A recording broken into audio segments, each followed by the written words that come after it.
এখন ক্ষমতা মমতা বন্দ্যোপাধ্যায় যতদিন মুখ্যমন্ত্রী ততদিন সব ঠিকঠাক। এখন জওহরবাবু ইস্তফা দিয়েছিলেন আগে, তখন তো এরা কেউ ইস্তফা দেননি, পার্টির সঙ্গে মতে মেলেনি ইস্তফা দিয়ে দিয়েছিলেন প্রাক্তন সাংসদ জওহর সরকার, সসম্মানে ইস্তফা দিয়ে গেছিলেন। তো এরা তো তখন করেননি।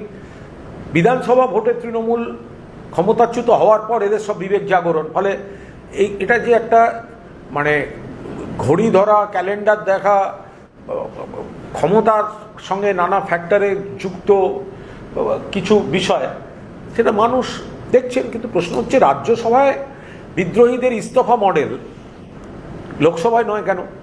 তাহলে লোকসভার তো ইস্তফা দেওয়া উচিত। রাজ্যসভার বিদ্রোহীরা যদি ইস্তফা দিয়ে বলেন এই তো আমরা ইস্তফা দিলাম, তাহলে লোকসভার 20 জন অবিলম্বে ইস্তফা দিন। তারা আছেন কোথায়? এনসিপিআই না তৃণমূল, কোথায় আছেন সেটাই তো বলতে পারছেন না। মুখে বলছেন এনসিপিআই জয়েন করে গেছি, একটা চিঠি পাওয়া যাচ্ছে তাতে আইডেন্টিটি হচ্ছে তৃণমূল কংগ্রেস। তারা আছেন কোথায়?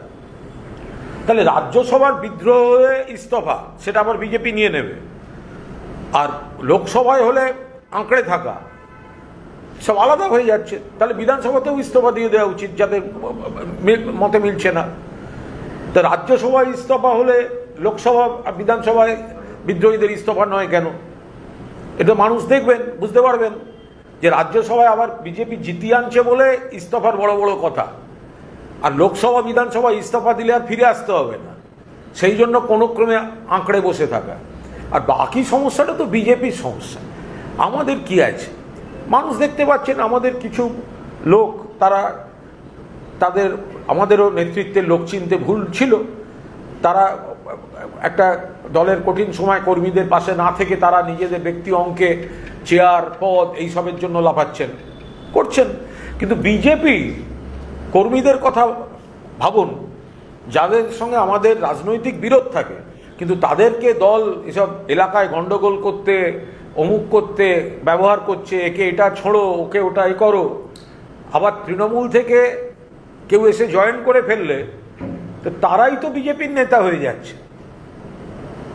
তাহলে কি বিজেপির ভালো লোক ছিল না পশ্চিমবঙ্গেও যে রাজ্যসভায় যাওয়ার মতো? যে 3 জনের 1 2জনও বিজেপি থেকে দেয়া গেল না, একটু ভালো বলতে হবে, এ করতে হবে, ও করতে হবে, সেগুলো সব তৃণমূল থেকে নিতে হবে। তাহলে তৃণমূলের বিরুদ্ধে বিজেপির নেতারা কেন কথা বলবেন? আর বিজেপিটা তো কার্যত একটা তৃণমূলের অ্যালুমনি অ্যাসোসিয়েশনে পরিণত হয়েছে।